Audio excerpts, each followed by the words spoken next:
ಇವತ್ತು ಡಯಾಬಿಟೀಸ್ ಅಥವಾ ಮಧುಮೇಹ ಸಂಬಂಧಿತ ಡಿಸ್ಕಷನ್ ಮಾಡೋಣ.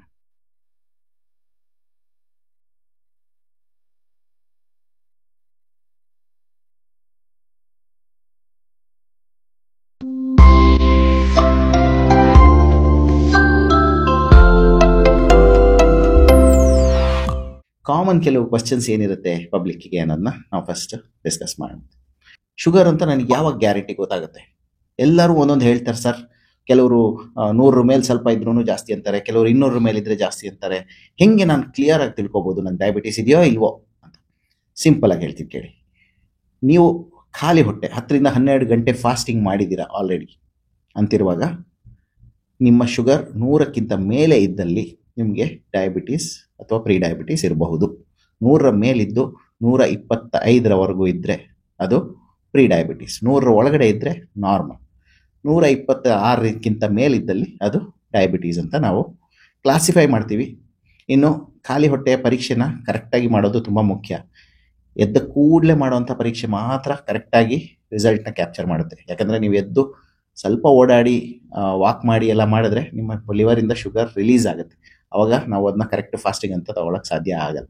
ಸೊ ಎದ್ದ ಕೂಡಲೇ ಮಾಡಿದ ಪರೀಕ್ಷೆ ಫಾಸ್ಟಿಂಗ್ ಪರೀಕ್ಷೆ, 100ರ ಒಳಗಿದ್ದಲ್ಲಿ ನಾರ್ಮಲ್. ಇನ್ನು ಊಟದ ನಂತರ 140ರವರೆಗೂ ಊಟ ಆಗಿ 2 ಅವರ್ಸ್ ನಂತರ ಪೋಸ್ಟ್ ಪ್ರ್ಯಾಂಡಿಯಲ್ ಅಂತ ಕರಿತೀವಿ ನಾವು. So up to 140 mg/dL milligram per decilitre ಇದ್ದಲ್ಲಿ ಅದು ನಾರ್ಮಲ್ ಅಂತ ಕರಿತೀವಿ. 140ರ ಮೇಲಿದ್ದಲ್ಲಿ ಅದನ್ನು ಡಯಾಬಿಟೀಸ್ ಅಂತ ಕರಿತೀವಿ. ಸರ್, ನಾನು ಬಿಫೋರ್ ಫುಡ್ಡು ಆಫ್ಟರ್ ಫುಡ್ ಎಲ್ಲ ಮಾಡಿಸಿಲ್ಲ, ನಾನು ರ್ಯಾಂಡಮ್ ಮಾತ್ರ ಮಾಡಿಸಿರೋದು. ರ್ಯಾಂಡಮ್ ಯಾವುದೋ ಒಂದು ಟೈಮ್ಗೆ ಹೋಗಿ ಶುಗರ್ ಚೆಕ್ ಮಾಡಿಸಿ.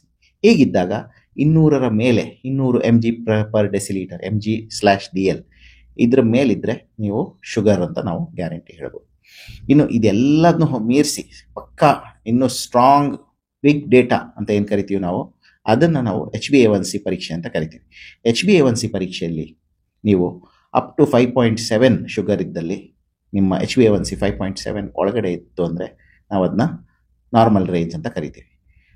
5.7 ಮೇಲಿದ್ದು 6.5 ಇನ್ನೂ ದಾಟಿಲ್ಲ ಅಂತ ಕರೆದ್ರೆ ಈ ರೇಂಜಲ್ಲಿ 5.7 to 6.5 ಇದನ್ನು ನಾವು ಪ್ರೀ ಡಯಾಬಿಟಿಕ್ ರೇಂಜ್ ಅಂತ ಕರಿತೀವಿ. ಅಂದರೆ ನೀವು ಡಯಾಬಿಟೀಸ್ ಬಾರ್ಡರಿಗೆ ಬಂದಿದ್ದೀರಾ, ಇನ್ನೂ ನಿರ್ಲಕ್ಷ್ಯ ಮಾಡಿದ್ರೆ ಜಾಸ್ತಿ ಆಗಬಹುದು, ಶುಗರ್ ಆಗಬಹುದು ನಾಳೆ ಅಂತ. 6.5 ಮೇಲಿದೆ ನಿಮ್ಮ HbA1c ಅಂದರೆ ಇದು ಡಯಾಬಿಟೀಸ್ಗೆ ಕನ್ಫರ್ಮೇಟ್. ಸೊ ಇದಿಷ್ಟು ಟೆಸ್ಟ್ಗಳನ್ನ ತಿಳ್ಕೊಂಡ್ರಿ. ಇನ್ನು ಸುಮಾರು ಜನರಿಗೆ ಇದೊಂದು ಡೌಟ್ ಇರುತ್ತೆ, ಸರ್ ರಾತ್ರಿ ಮಲಗುವಾಗ ಊಟ ಎಲ್ಲ ಮಾಡಿ ಮುಗಿಸಿ 10 ಗಂಟೆಗೆ 8 ಗಂಟೆಗೆ ಊಟ ಮಾಡಿದೆ ಅಥವಾ 9 ಗಂಟೆಗೆ ಊಟ ಮಾಡಿದೆ, 11 ಗಂಟೆಗೆ ಚೆಕ್ ಮಾಡಿದೆ, ಶುಗರು 110 ತೋರಿಸ್ತಾ ಇತ್ತು. ಆಮೇಲೆ ನಾನು ಏನೂ ತಿಂದಿಲ್ಲ, ಬೆಳಗ್ಗೆ ಎದ್ದು ನೋಡ್ತೀನಿ ಶುಗರು 130 ಆಗಿದೆ. ಇದು ಹೆಂಗೆ ಸರ್ ಇದು ಜಾಸ್ತಿ ಆಗುತ್ತೆ? ರಾತ್ರಿ ಇಡೀ ಏನೂ ತಿಂದಿಲ್ಲ, ಸುಮ್ಮನೆ ಮಲ್ಕೊಂಡಿದ್ದೀವಿ, ರಾತ್ರಿ ಕಮ್ಮಿ ಇತ್ತು, ಬೆಳಗ್ಗೆ ಎದ್ದಾಗ ಇದು ಹೇಗೆ ಜಾಸ್ತಿ ಆಗುತ್ತೆ? ಇದನ್ನ ನಾವು ಡಾನ್ ಫಿನಾಮಿನಾನ್ ಅಂತ ಕರಿತೀವಿ. ಇದು ಸಹಜ. ಇದಕ್ಕೆ ಆಗೋದಕ್ಕೆ ಕಾರಣಗಳು ಹಲವಾರು ಇರುತ್ತೆ. ಲಿವರಲ್ಲಿರುವಂತಹ ಸ್ಟೋರ್ಡ್ ಗ್ಲೂಕೋಸ್ ರಿಲೀಸ್ ಆಗುತ್ತೆ ಕೆಲವರಲ್ಲಿ, ಸ್ಟ್ರೆಸ್ ಕಾರಣಗಳಿಂದನೂ ಕೆಲವೊಮ್ಮೆ ವೇರಿಯೇಷನ್ ಆಗುತ್ತೆ.